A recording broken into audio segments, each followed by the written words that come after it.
아버님, 제가 이렇게 젖어버릴 줄은 몰랐어요. 수영아, 나도 마찬가지야. 하지만 후회는 안 하겠니? 모르겠어요. 하지만 지금 아버님 없으면 저는 정말 안 될 것 같아요. 그 말을 듣고 저는 그 아이의 단추를 하나씩 풀어 내려갔습니다. 떨리는 손으로요. 그 아이도 저를 막지 않았어요. 아니, 오히려 제 손을 잡아주더군요. 저는 한덕수입니다. 올해 63살이고요. 39살 된 며느리가 있었습니다. 지금은 없지만요. 세상에 차마 말 못할 이야기들을 계속 들려드리겠습니다. 오늘은 제가 어떻게 이런 상황에 놓이게 됐는지 처음부터 끝까지 말씀드리겠습니다. 아마 놀라실 거예요. 저도 이런 일이 제게 일어날 줄은 생각도 못했거든요. 지금 이 나이가 되어서야 깨달은 게 있습니다. 사람이 살아가면서 가장 무서운 건 외로움이더군요. 그 외로움 때문에 제가 어떤 선택을 했는지 솔직하게 말씀드리겠습니다. 제 아들 철우는 어릴 때부터 그런 애였어요. 뭔가 해보겠다고 하면서도 끝까지 해본 적이 없었죠. 대학교도 2번이나 재수하고 전문대를 겨우 졸업했고 직장도 이것저것 옮겨 다니기만 했어요. 그러다가 결혼을 하면서 좀 안정되나 했는데 이번엔 사업을 하겠다고 하더라고요. 사실 처음엔 말렸습니다. 철우야, 사업이 그렇게 쉬운 게 아니야. 차라리 직장 다니면서 안정적으로 살아라. 아버지는 항상 그러시네요. 저 좀 믿어주시면 안 돼요? 어차피 아버지 돈 쓰는 것도 아니고 제가 알아서 할게요. 그렇게 고집을 부리더군요. 며느리 수영이는 참 착한 애였어요. 철우 같은 놈이 어떻게 그런 여자를 만났을까 할 정도로요. 시집와서 저한테도 항상 예의 바르게 대해줬고 지 남편이 사업 준비한다고 돈이 필요하다고 할 때마다 아무 말 없이 자기 적금을 깨워줬어요. 아버님, 철우 씨가 열심히 하고 있으니까 조금만 더 지켜봐 주세요. 수영아, 네가 고생이 많다. 그놈이 너한테만 의지하고 있는데 괜찮아요. 저희 부부 일이니까요. 그때 며느리 얼굴을 보니까 많이 야위어 있더라고요. 아들놈이 사업 준비한다고 밤 늦게까지 돌아다니니까 수영이 혼자서 모든 걸 감당하고 있었던 거죠. 그런데도 불평 한마디 안 하고 말이에요. 그러다가 결국 그 일이 터진 거였습니다. 사업이 잘 된다고 바빠 죽겠다고 너스레 떨던 아들놈이 갑자기 사업 핑계로 외박이 잦아지고 얼굴 보기가 힘들어지더니 어느 날 밤 아들놈한테 전화가 걸려왔어요. 아버지, 사업이 완전히 망했어요. 빚이 너무 많아졌어요. 망했다고? 빚이 얼마나 되는데? 몇억? 아니, 정확히는 모르겠어요. 하도 많아서 집도 이미 날아갔고요. 채무자들이 고소하고 난리도 아니라고 읍수하더군요. 아버지, 저 한동안 외국이라도 나가 있어야 할 것 같아요. 뭐? 야, 이놈아. 네가 그러면 수영이는 어떡하냐? 그때 이미 전화가 끊어져 버렸어요. 그게 마지막이었습니다. 그 뒤로 철우는 연락이 끊어졌어요. 나중에 알고 보니 그놈이 도망가기 전에 이미 집도 잡히고 차도 압류당한 상태였더군요. 직원들 이야기로는 여자가 있었다고 하더군요. 인간으로서 실망을 할 수밖에 없었습니다. 그나저나 며느리가 혼자 남겨진 거죠. 처음엔 수영이가 저한테 연락을 했어요. 아버님, 철우 씨 연락 받으셨어요? 아니, 미아, 너는 어떻게 지내고 있냐? 괜찮아요. 일단 친구 집에 잠깐 있으면서 일구하고 있어요. 진우가 돌아오면 연락드릴게요. 그때만 해도 저는 며칠 있으면 아들이 둘놈이 돌아올 줄 알았어요. 아무리 그래도 아내를 두고 어디까지 가겠어요. 그런데 일주일이 지나고 보름이 지나고 한 달이 지나도 소식이 없더라고요. 수영이는 처음에는 혼자서 어떻게든 해보려고 했나 봅니다. 식당에서 설거지도 하고 공장에서 야간 작업도 하고 대리운전도 하고 탁 치는 대로 일을 했대요. 하루에 서너 시간밖에 못 자면서 말이죠. 하지만 빚쟁이들은 가차 없었습니다. 당신 한철우 대표 와이프 맞지? 남편이 어디로 갔어? 당신이 숨겨주고 있는 거 아니야? 모르겠어요. 저도 연락이 안 되고 있어서. 그럼 당신이라도 갚아야지. 당신이 보증 섰잖아. 수영이는 그때까지도 자기가 보증을 섰다는 걸 모르고 있었대요. 철우 그놈이 몰래 도장을 찍어서 보증을 세워놨던 거죠. 하루가 다르게 톡톡 전화가 오고 집 앞에 사람들이 와서 기다리고 결국 친구 집에서도 나와야 했던 거예요. 한 달하고 며칠 뒤쯤이었나요? 저녁 늦게 집 앞에서 누군가 울고 있는 소리가 들렸어요. TV 보고 있는데 밖에서 훌쩍훌쩍 소리가 나더라고요. 나가보니 미가 현관 앞에 앉아서 펑펑 울고 있더군요. 큰 가방 하나만 들고 말이에요. 수영아, 왜 여기서 이러고 있어? 아버님 죄송해요. 갈 곳이 없어서요. 며칠만, 정말 며칠만 있다가 나가겠습니다. 그의 얼굴을 보니까 뭔가 많이 야위어 있었어요. 한 달 새에 살이 확 빠진 것 같고, 옷도 며칠 못 갈아입은 것 같고, 눈가는 파래져 있고, 차마 파해져 있고, 차 그냥 돌려보낼 수는 없었습니다. 일단 들어와라. 시애비 집으로 오면 되지. 왜 밖에서 울고 있어? 그렇게 며느리와 저의 기이한 동거가 시작된 거였습니다. 처음에는 정말 어색했어요. 저도 혼자 살던 게 몇 년째인데 갑자기 며느리가 들어와서 살게 되니까 뭔가 불편하더라고요. 그리고 솔직히 체면상 좀 그랬어요. 동네 사람들이 뭐라고 할까 봐서요. 아들이 빚지고 도망가고 며느리는 시아버지 집에 얹혀 사는 꼴이니까 말이에요. 괜히 창피하기도 하고 뭔가 떳떳하지 못한 기분이었어요. 그래서 수영이한테도 딱히 챙겨주려고 하지 않았어요. 그냥 지낼 것만 내준 정도였죠. 수영이도 마찬가지였나 봅니다. 처음 며칠은 저랑 마주치지 않으려고 애쓰더라고요. 제가 거실에 있으면 방에 들어가 있고, 제가 방에 있으면 거실에서 지내고 밥도 따로 먹으려고 하고요. 미영아, 밥은 같이 먹자. 혼자 해먹기도 귀찮고 아니에요, 아버님. 제가 따로 해먹을게요. 배 끼치기 싫어서요. 무슨 배야? 가족인데. 그래도 미영이는 계속 눈치를 보더라고요. 새벽 5시에 일어나서 나가고 밤 11시가 넘어서 돌아와서는 조용히 방으로 들어가고. 마치 유령처럼 지내는 거예요. 가끔 세탁기 돌아가는 소리나 샤워하는 소리로만 집에 있다는 걸 알 수 있을 정도였어요. 저도 딱히 신경 쓰지 않았어요. 오히려 편했죠. 서로 부담 없이 지낼 수 있으니까요. 하지만 그게 얼마 가지 못했습니다. 그런데 3주째 되던 어느 날이었어요. 저녁에 집에 와서 TV를 보고 있는데 밖에서 왁자지껄하는 소리가 들리더라고요. 처음엔 그냥 지나가는 사람들 소리인 줄 알았는데 점점 가까워지는 거예요.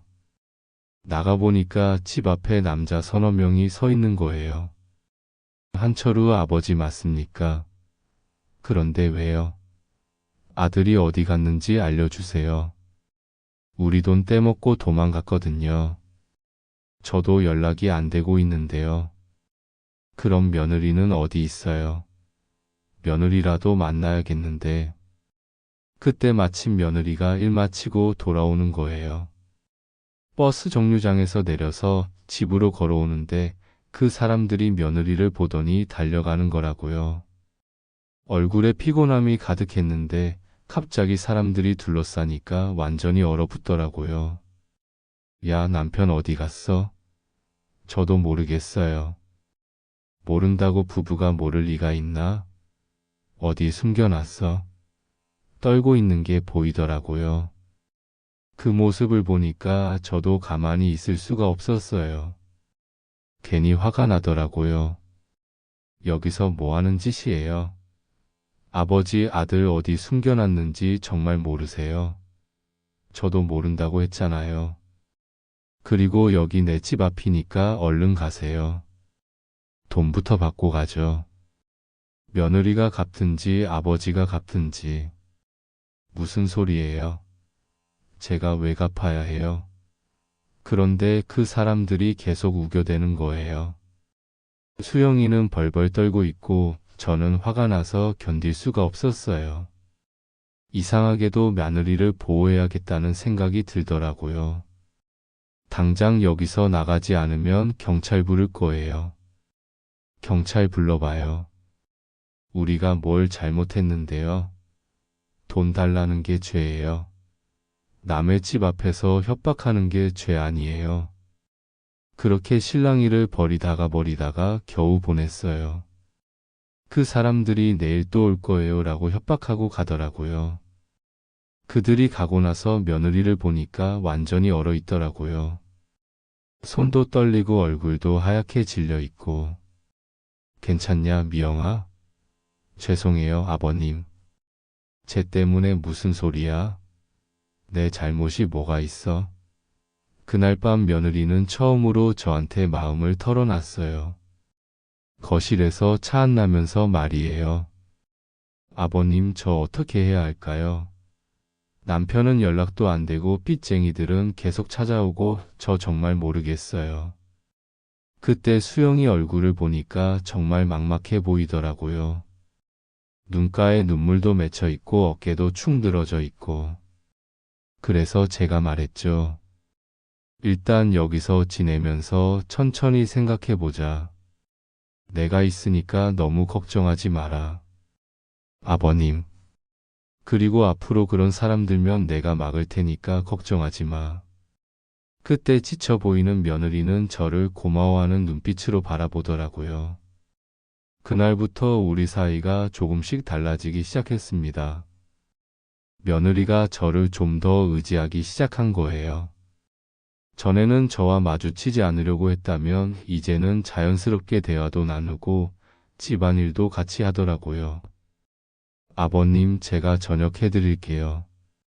괜찮다, 너도 일하느라 피곤할 텐데. 아니에요. 제가 얹혀 살고 있는데 이 정도는 해야죠. 그렇게 함께 저녁을 준비하면서 이런저런 얘기를 나누게 됐어요. 어떤 일을 하는지 얼마나 힘든지 서로에 대한 걱정도 털어놓고요. 그런데 이상하게도 함께 있는 시간이 편안하더라고요. 오랫동안 혼자 살면서 느끼지 못했던 따뜻함 같은 게 있었어요.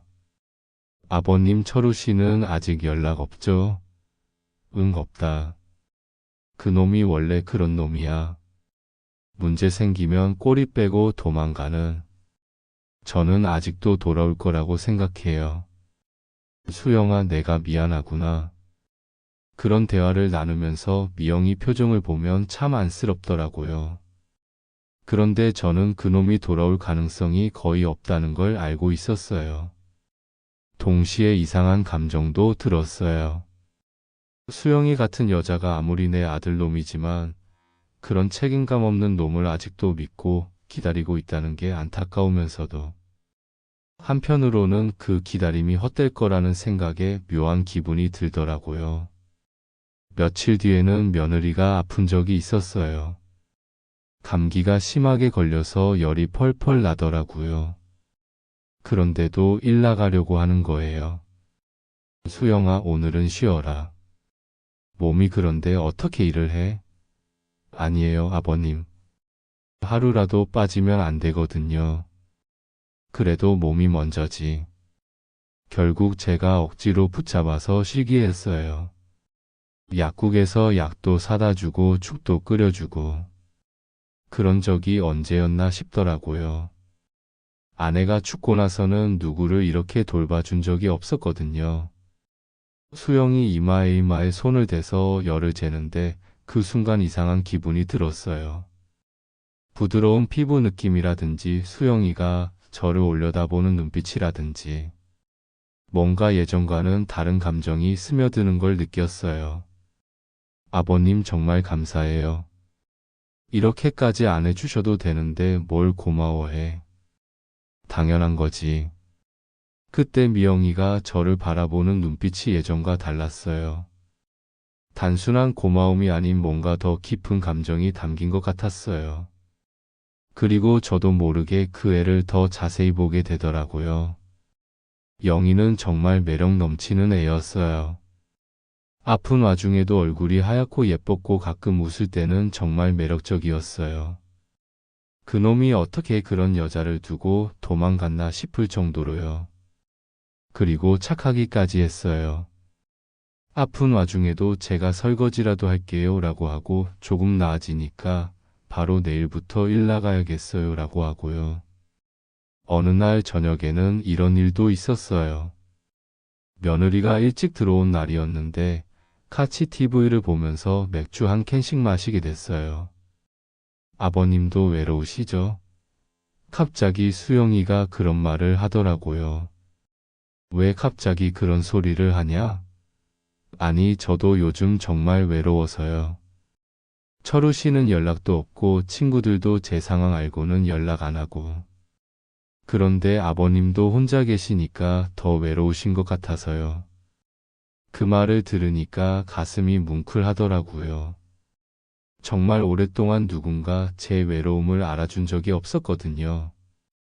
그러게 외롭긴 하지. 저도요. 근데 이상하게 아버님이랑 있으면 덜 외로워요. 그때 수영이가 제 쪽으로 살짝 몸을 기울이면서 말하더라고요. 맥주 때문인지 얼굴이 살짝 빨갛게 상기돼 있었고 눈빛도 평소보다 촉촉해 보였어요. 나도 둘이 있으니까 덜 외롭다. 그렇게 말하고 나서 우리는 잠시 말없이 서로를 바라봤어요. 그 순간 뭔가 미묘한 기류가 흘렀어요. 시아버지와 며느리가 아닌 그냥 외로운 남자와 여자로서 서로를 인식하는 그런 순간이었죠. 그날 밤 이후로 우리 사이에는 뭔가 말로 표현할 수 없는 긴장감이 흐르기 시작했어요. 우연히 손이 닿으면 둘 다 깜짝 놀라게 되고, 눈이 마주치면 어색하게 시선을 피하게 되고, 하지만 동시에 서로를 더 의식하게 되는 그런 감정이었어요. 저도 모르게 며느리의 일거수일투족을 지켜보게 됐고, 수영이도 제가 볼 때마다 살짝 얼굴을 붉히는 것 같았어요. 그렇게 우리는 서로에게 조금씩 빠져들고 있었습니다. 그런데 그 미묘한 감정들이 본격적으로 시작된 건 미영이가 완전히 지쳐 쓰러진 날부터였어요. 그날 수영이는 정말 늦게 들어왔어요. 밤 12시가 넘어서 들어오는데 문 여는 소리도 평소보다 힘없더라고요. 거실에서 TV 보고 있던 제가 나가보니까 수영이가 현관에서 벽에 기대서 있는 거예요. 수영아, 왜 그래? 아니에요. 그냥 좀 어지러워서요. 그런데 보니까 얼굴이 새하얗고 눈 밑에 다크서클이 심하게 생겨 있더라고요. 며칠 전부터 뭔가 안 좋아 보이긴 했는데 그날은 정말 심했어요. 어디 아프냐? 아니요. 그냥 좀 피곤해서요. 그러더니 갑자기 몸이 휘청하면서 쓰러지려고 하는 거예요. 깜짝 놀라 부축했습니다. 미영아, 괜찮은 거니? 괜찮아요, 아버님. 정말 괜찮아요. 괜찮다고 하는데 온몸에 힘이 없어 보이더라고요. 일단 소파에 눕혀놓고 이마를 만져보니까 열이 펄펄 나고 있었어요. 열이 이렇게 나는데 병원 가자. 안 돼요. 그냥 집에서 쉬면 괜찮아질 거예요. 병원비 아까워요. 그 말을 듣고 가슴이 짠하더라고요. 아픈데도 돈 걱정을 하고 있으니까요. 무슨 소리야? 일단 방에 들어가서 쉬어. 수영이를 부축해서 방까지 데려다 줬어요. 걷는 것도 힘들어해서 거의 제가 안고 가다시피 했죠. 그때 미영이 몸에서 나는 향기라든지 부드러운 촉감이라든지 뭔가 이상한 기분이 들기 시작했어요. 수영아, 옷 입고 이불 덮고 있어. 내가 약 사러 갔다 올게. 아버님 정말 괜찮아요. 그냥 자고 일어나면 돼요. 안 돼. 말 안 들으면 억지로라도 병원 데려간다. 약국에서 해열제하고 감기약 사다가 집에 와 보니까 이불도 제대로 안 덮고 자고 있더라고요. 옷도 그대로 입고 말이에요. 수영아, 일어나 봐. 약 먹어야지. 몸을 일으켜 깨워서 약을 먹이는데 워낙 힘이 없어서 물컵 들기도 힘들어 하더라고요. 그래서 제가 직접 입에 물을 떠줬어요. 감사합니다, 아버님. 됐으니까 푹 쉬어. 그런데 계속 뒤척이며 서뒤척이면서 잠을 못 자는 거예요. 열 때문에 힘들어하는 것 같아서 찬물에 수건을 적셔서 이마에 올려줬죠. 안도하는 듯 한숨을 쉬더라고요. 그러면서 제 손을 잡더라고요. 그 순간 뭔가 전율 같은 게 느껴졌어요. 손이 부드럽고 따뜻했는데 그 감촉이 이상하게도 오랫동안 기억에 남더라고요. 그날 밤 내내 며느리를 돌봤어요. 중간중간 열이 오르락 내리락 해서 수건도 갈아주고 물도 먹여주고 그러면서 자연스럽게 얼굴을 자세히 보게 됐어요. 아픈 와중에도 정말 예뻤어요. 긴 속눈썹, 오뚝한 코, 토톰한 입술, 그리고 가끔 잠꼬대로 아버님이라고 부르면 가슴이 두근거리더라고요. 새벽 4시쯤 됐을까요? 조금 괜찮아졌는지 깨어나서 저를 보더니 눈물을 흘리는 거예요. 아버님, 저한테 왜 이렇게까지 해주세요? 아이고, 갑자기 왜 울어? 많이 아프냐? 아니에요. 너무 고마웠어요. 철우 씨도 제가 아플 때 이렇게 안 해줬는데 그 말을 듣고 마음이 복잡해졌어요. 며느리가 철우놈한테 제대로 사랑받지 못했다는 걸 느낄 수 있었거든요. 그놈은 원래 그런 애야. 너한테 소홀했겠지. 아버님은 철우 씨랑은 달라요. 정말 따뜻해요. 그때 수영이가 제 손을 꼭 잡으면서 그렇게 말하더라고요. 그 순간 뭔가 확 끌리는 감정이 들었어요. 수영아, 넌 이런 대우받을 사람이 아닌데. 진우, 그놈이 너무했어. 그렇게 말하고 나서 우리는 서로를 바라봤어요. 그 순간 공기가 무거워지는 걸 느꼈어요. 뭔가 위험한 선에 가까워지고 있다는 것도 알고 있었죠. 아버님, 저를 부르는 목소리가 평소와 달랐어요. 더 부드럽고 더 간절한 목소리였어요. 응. 이런 말씀 좀 그런데요. 저 이런 기분 처음이에요. 무슨 기분? 누군가한테 이렇게 소중하게 여겨지는 기분, 보호받는 기분 말이에요. 그때 제 손을 두 손으로 꼭 잡더니 자기 뺨에 갖다 대는 거예요.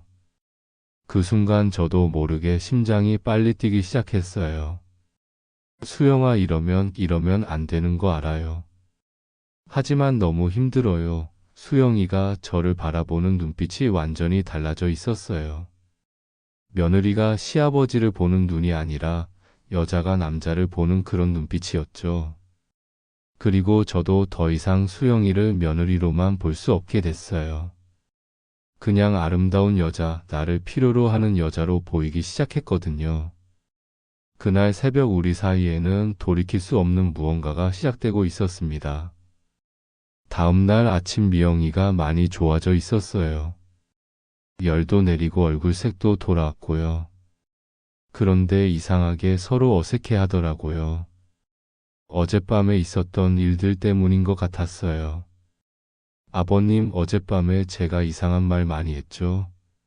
아니야. 아픈데 당연한 거지 뭐. 그렇게 말하면서도 저는 계속 어젯밤 일이 머릿속에서 맴돌았어요. 미영이 손의 감촉이라든지 제 손을 뺨에 갖다 댔던 순간이라든지 그런 것들이 자꾸 생각나더라고요. 수영이도 마찬가지였나 봐요.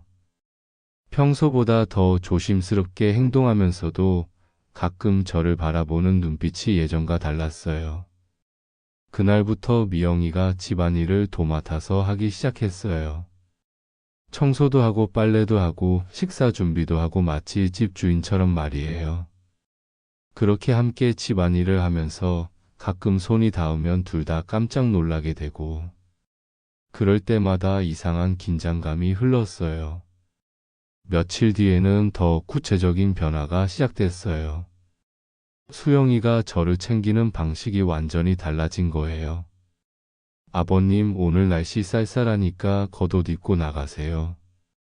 아버님, 어깨 많이 아프시죠? 제가 주물러 드릴까요? 마사지를 해준다기에 깜짝 놀랐지만 이상하게도 거절하고 싶지 않더라고요. 괜찮다, 수영아. 아니에요. 제가 마사지 잘해요. 그렇게 말하면서 미영이가 제 뒤로 와서 어깨를 주물러 주기 시작했어요. 처음엔 정말 어색했는데 시간이 지나니까 너무 시원하더라고요.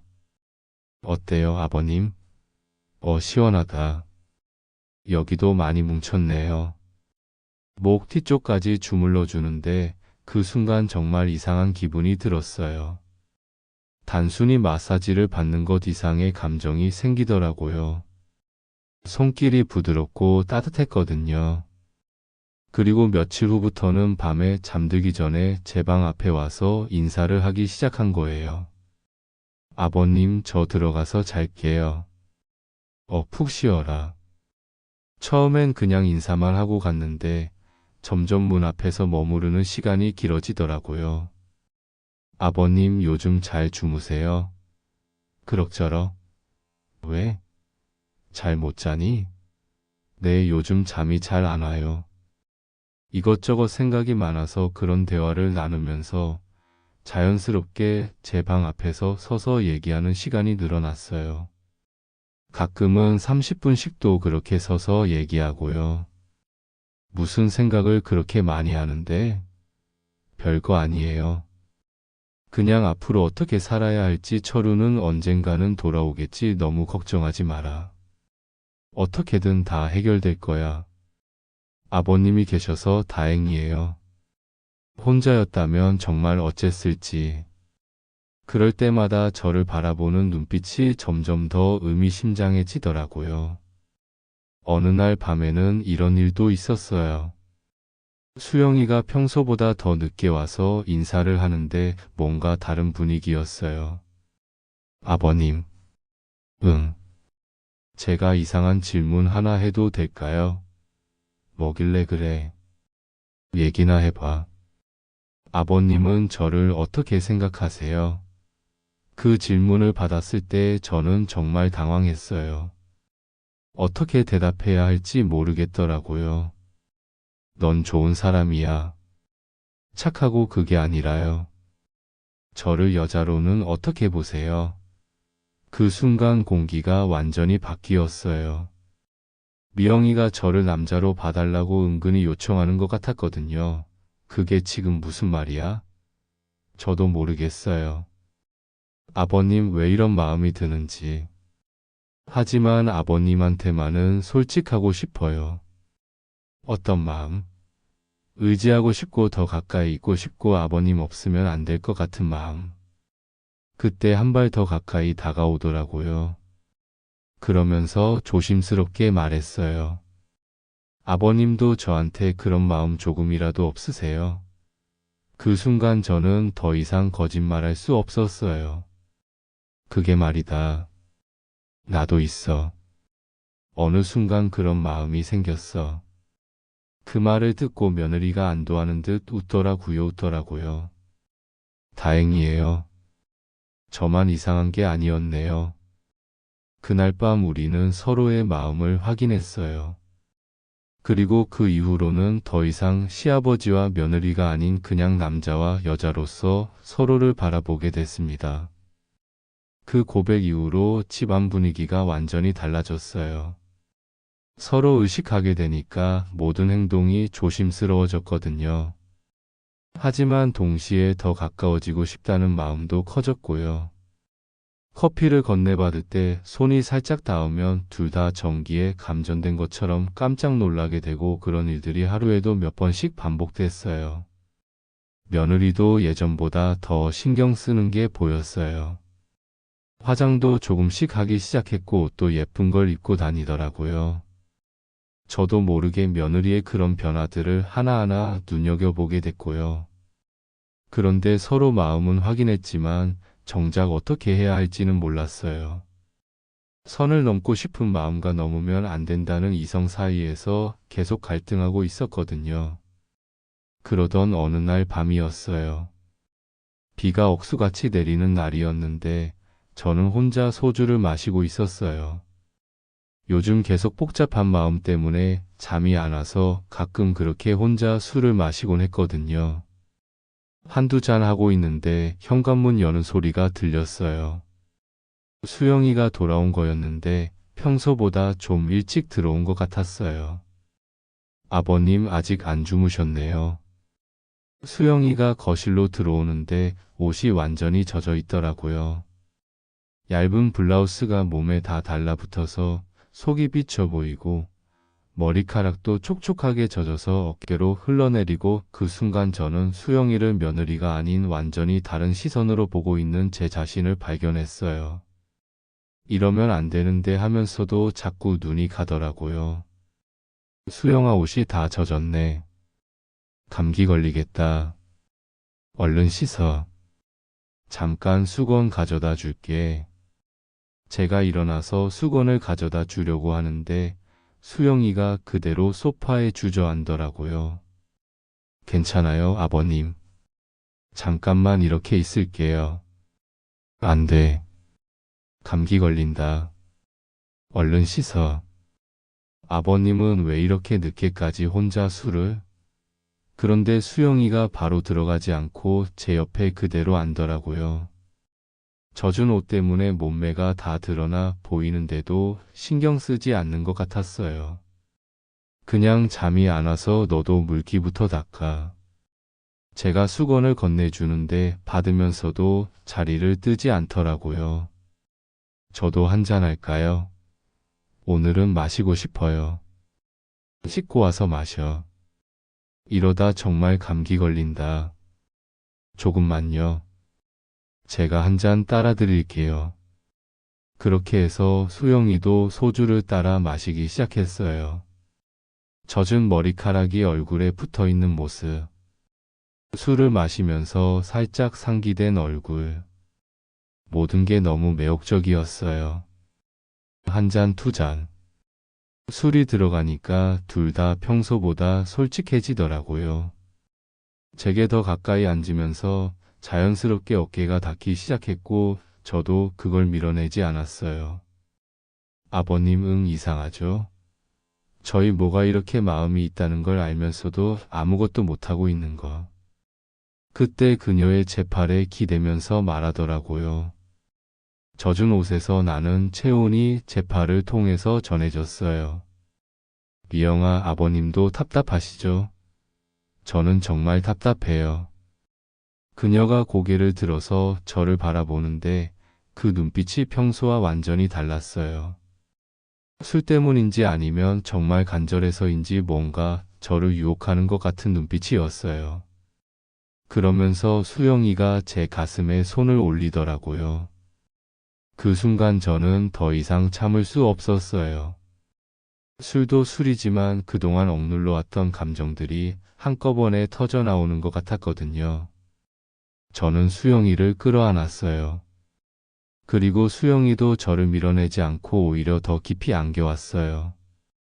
그날 밤 비 오는 소리 사이로 우리는 돌이킬 수 없는 선을 넘었습니다.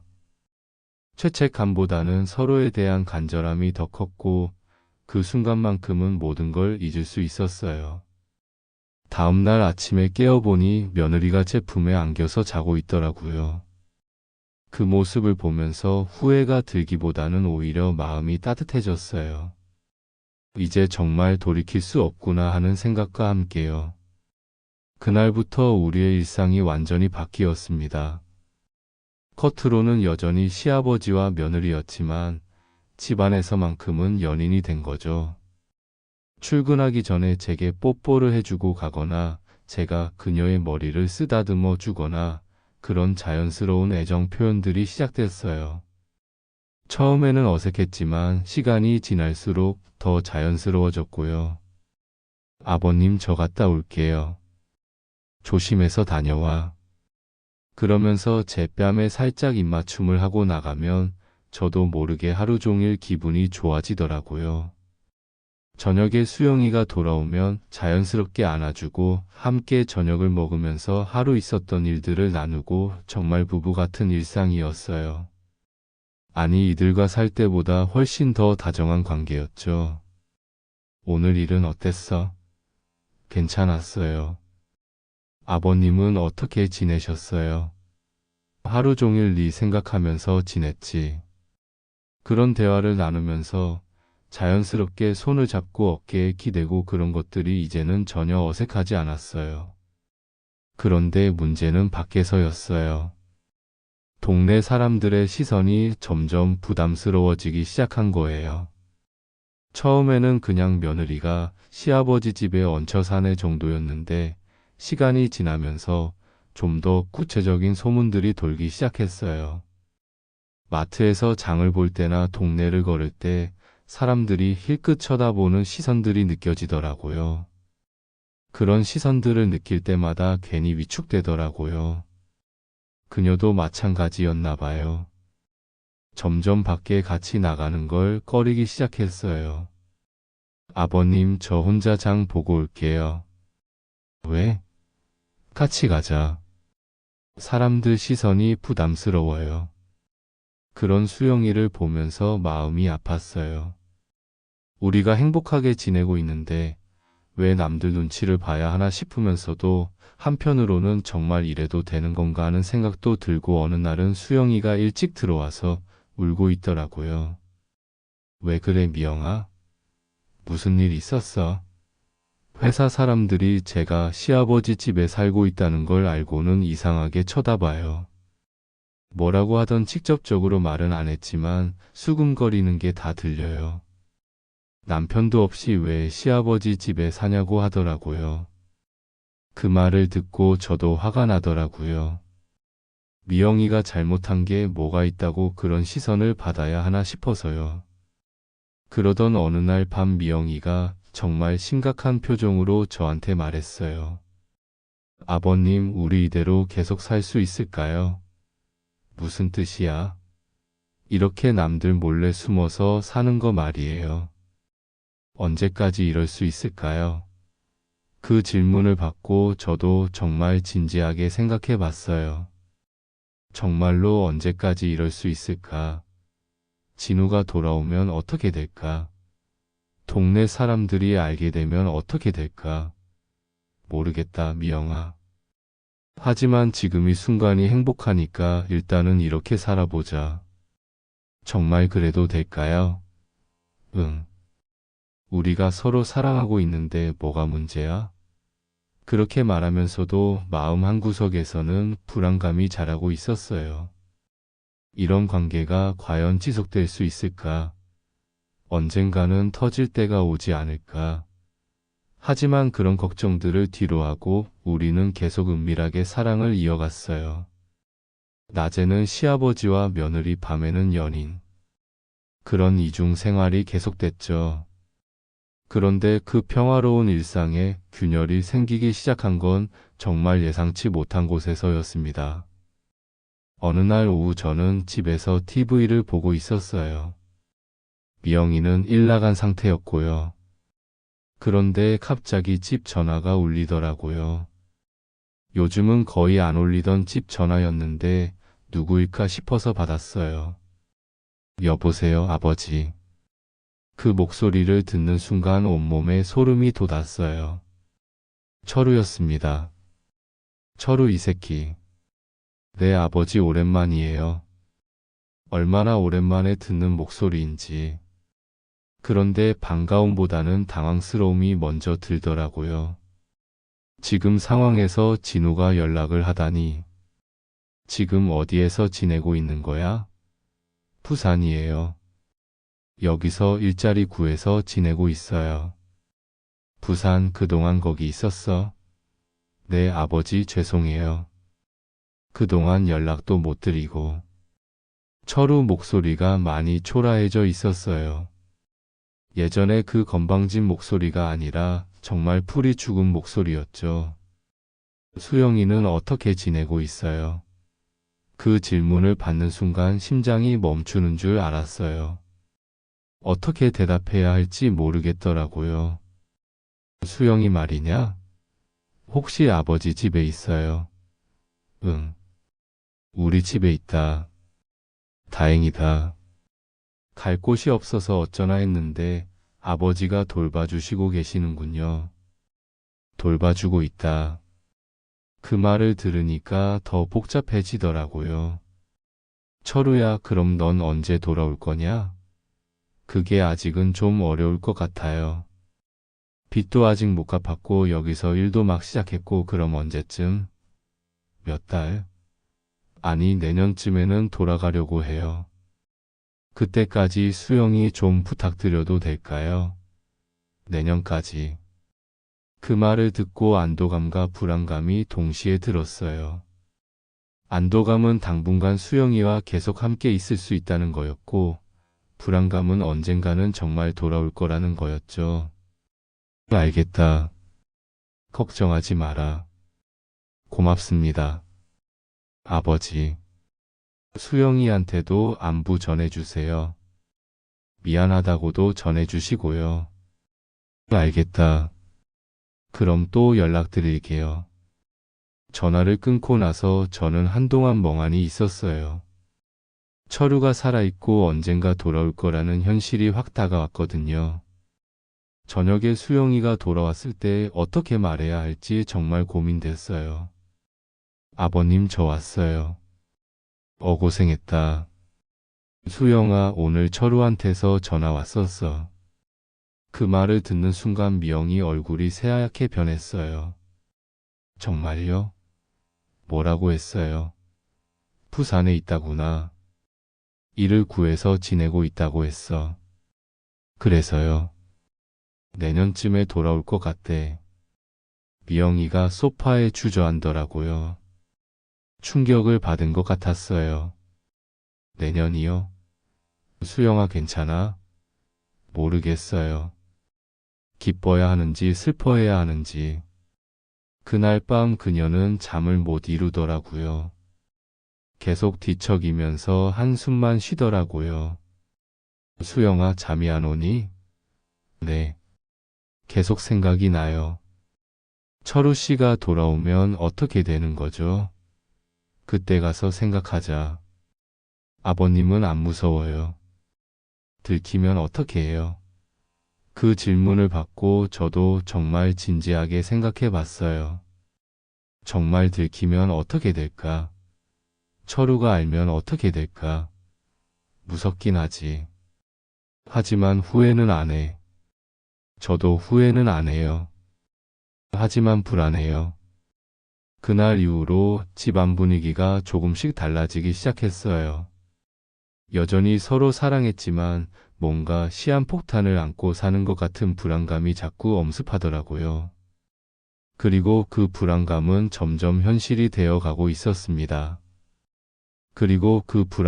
점점 현실이 되어 가고 있었습니다. 철우 전화 이후로 한 달 정도가 지났을까요? 우리는 여전히 서로 사랑했지만 예전만큼 편안하지는 않았어요. 언젠가 끝날 거라는 걸 둘 다 알고 있었거든요. 미영이도 예전만큼 밝지 않았어요. 가끔씩 멍하니 있거나 갑자기 한숨을 쉬거나 그런 모습을 볼 때마다 마음이 아팠어요. 그러던 어느 날이었어요. 수영이가 평소보다 더 늦게 들어왔는데 표정이 굉장히 안 좋더라고요. 왜 그래? 무슨 일 있었어? 아버님, 오늘 이상한 전화를 받았어요. 무슨 전화? 철우 씨 친구라는 사람이 연락했는데 철우가 곧 돌아간다고 하더라고요. 그 말을 듣는 순간 가슴이 철렁 내려앉았어요. 언제? 이번 달 말쯤에. 빚도 어느 정도 정리됐고 서울에서 일자리도 구했다고. 이번 달 생각보다 훨씬 빨랐어요. 내년이라고 했는데 갑자기 몇 주 후라니 그날 밤 우리는 서로 말없이 있었어요. 뭘 말해야 할지 모르겠더라고요. 정말 끝이 다가오고 있으니까요. 미영아, 진우가 돌아오면. 알아요. 모든 게 끝나는 거죠. 미안하다. 왜 미안해 하세요? 저도 행복했어요. 그렇게 말하면서도 수영이 눈에는 눈물이 고여 있었어요. 저도 마찬가지였고요. 이런 날이 올 줄은 알았지만 막상 닥치니까 받아들이기 힘들더라고요. 며칠 뒤에는 더욱 절망적인 소식이 왔어요. 철우가 직접 전화를 한 거예요. 아버지, 저 이번 주 토요일에 들어가려고 해요. 이번 주? 네. 회사에서 빨리 나오라고 해서 미영이한테도 미리 말해주세요.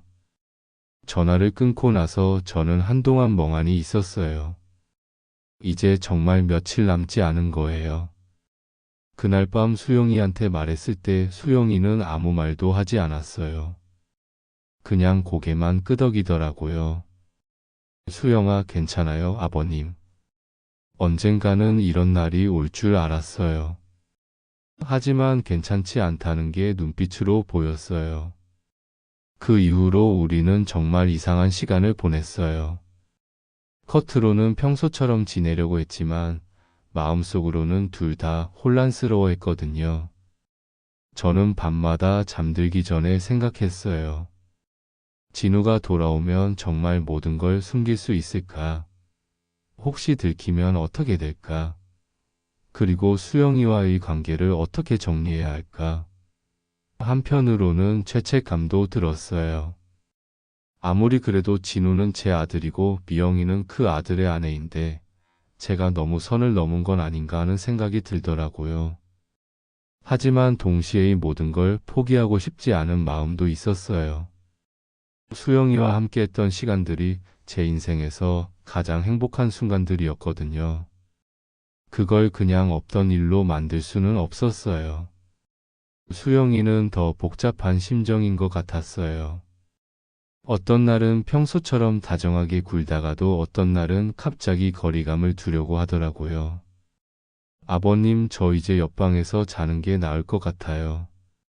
왜? 철우 씨가 돌아오면 어색할 것 같아서 미리 적응하는 게 좋을 것 같아요. 그런 말을 할 때의 그녀의 표정은 정말 복잡했어요. 슬픔과 체념과 불안이 뒤섞인 그런 표정이었죠. 너 후회하고 있어? 아니에요. 후회는 안 해요. 하지만 무서워요. 뭐가 무서워?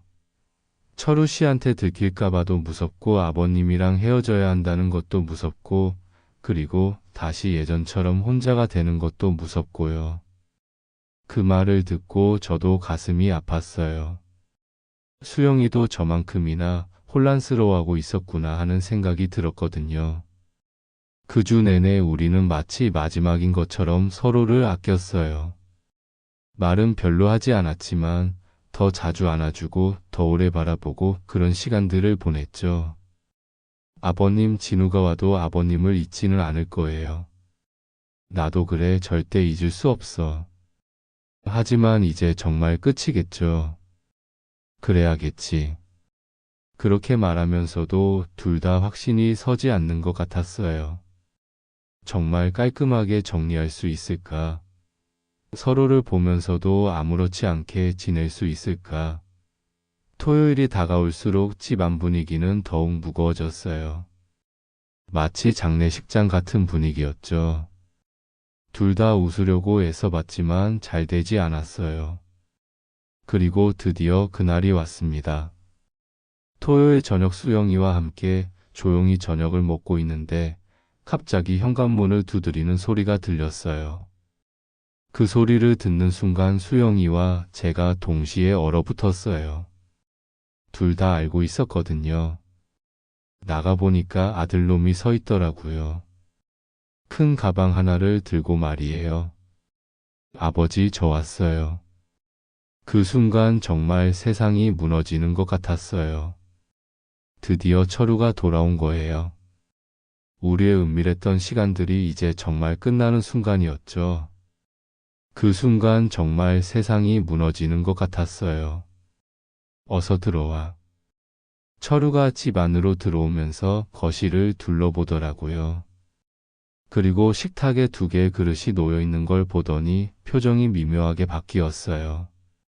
수영이는 어디에 있어요? 그때 미영이가 부엌에서 나왔어요. 진우를 보자마자 얼굴이 새하얗게 질렸죠. 철우야, 왔구나. 미영아, 고생 많았어. 서먹서먹한 인사를 나누는 사이 저는 심장이 터질 것 같았어요. 철우가 뭔가 눈치까 봐 말이에요. 아버지, 그동안 수영이 돌봐주셔서 감사합니다. 뭘? 당연한 거지. 수영아, 많이 힘들었지?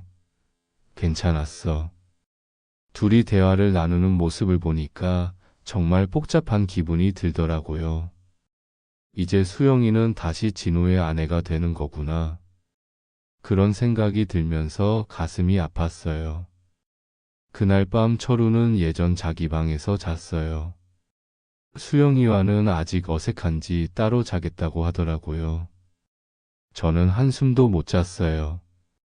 바로 옆방에 진우가 있다는 게 믿어지지 않았거든요. 다음 날부터 정말 이상한 동거가 시작됐어요. 철우는 당분간 여기서 지내겠다고 했어요.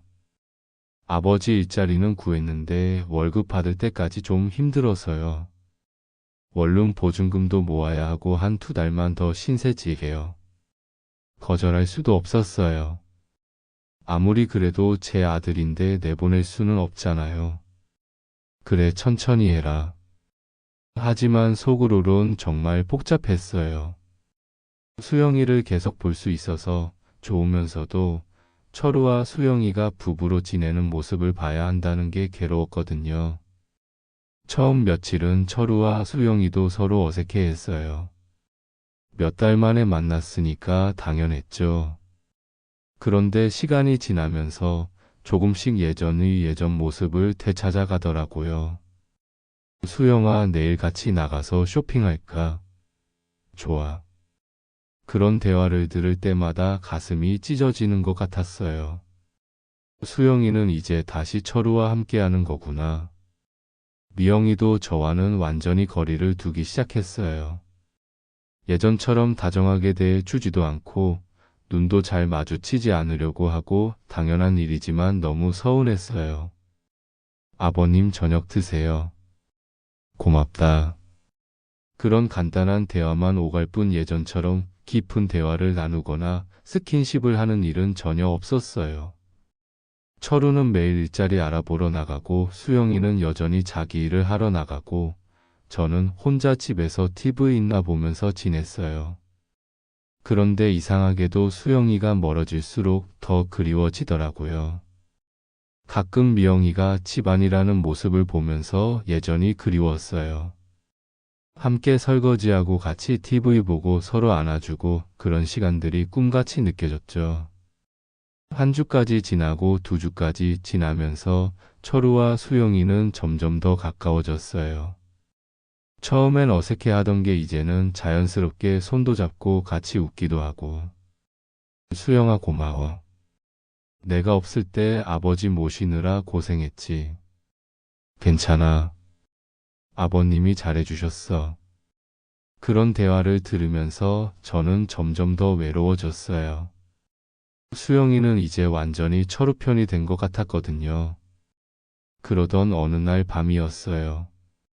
잠이 안 서 부엌에서 소주를 한잔하고 있는데 수영이가 나오더라고요.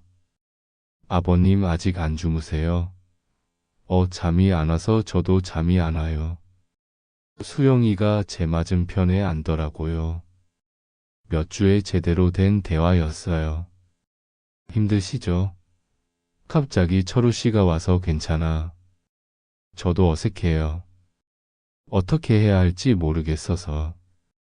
그때 수영이가 저를 바라보는 눈빛이 예전과 똑같더라고요. 그리움과 미안함이 섞인 그런 눈빛. 수영아. 네. 너 괜찮아?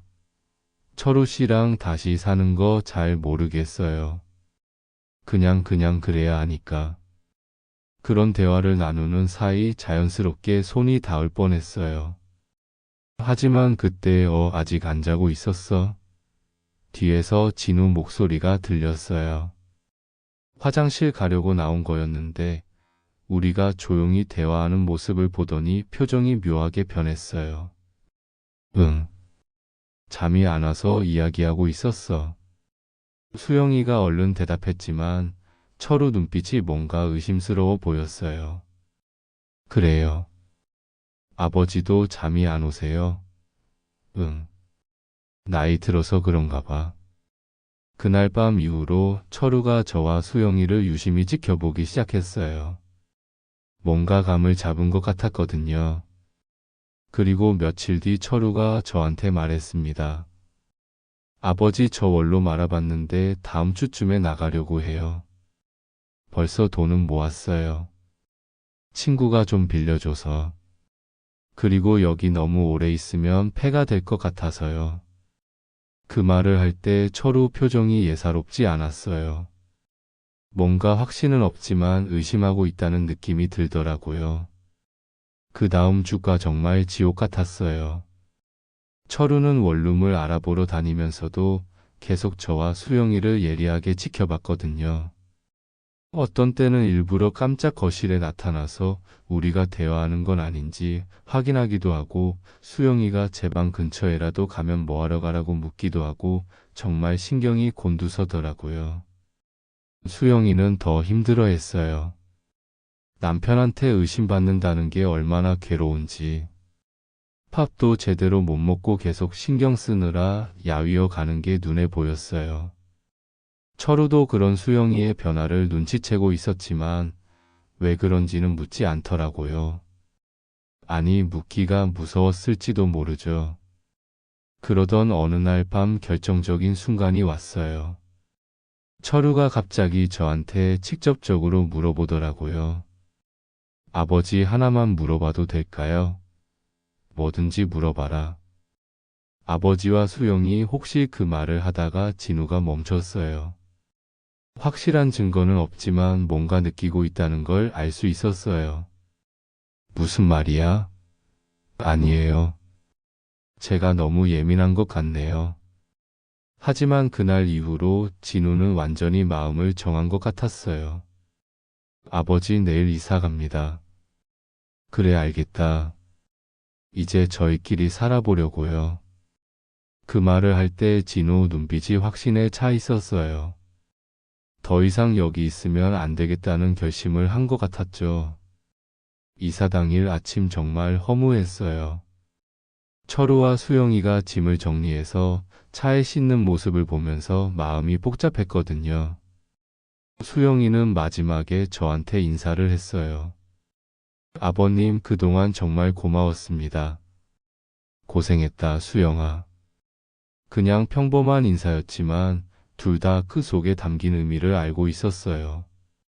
수영이 눈에는 눈물이 맺혀 있었고 저도 마찬가지였죠. 아버지 그럼 저희 가겠습니다. 잘 살아라. 차가 떠나는 걸 보면서 저는 현관에서 한참을 서 있었어요. 이제 정말 혼자가 된 거구나. 그날 밤 혼자 남은 집은 정말 조용했어요. 너무 조용해서 견딜 수가 없을 정도였죠. 수영이가 없는 집은 다시 예전처럼 차갑고 외로운 공간이 되어버렸어요. 며칠 뒤 철우가 전화를 했어요. 아버지 잘 지내세요? 응. 잘 지내고 있다. 수영이가 안부 전해달라고 했어요. 그래 고맙다. 그게 끝이었어요. 더 이상 수영이에 대한 소식은 들리지 않았어요. 이제 저는 다시 혼자입니다. 예전보다 더 외로워진 것 같아요. 미영이와 함께했던 따뜻한 시간들을 알아버렸으니까요. 가끔 그 시간들을 생각하면서 후회할 때도 있어요. 사랑이었을까? 외로움이었을까? 그 차이가 중요할까요? 하지만 동시에 그리워하기도 하죠. 결국 깨달은 건 피로 맺어진 가족보다 외로움이 더 무서운 쪽새라는 거였어요. 사람은 혼자서는 살 수 없구나.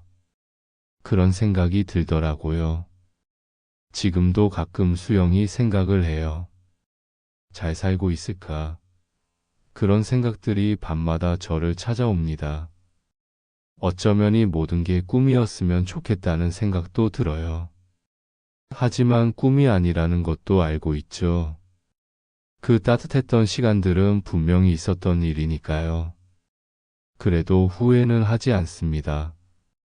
잠깐이라도 외롭지 않았던 그 시간들이 있었으니까요. 이것이 제 이야기입니다. 세상에 말하기 힘든 부끄럽고 죄스러운 이야기였지만 한 번은 털어놓고 싶었어요.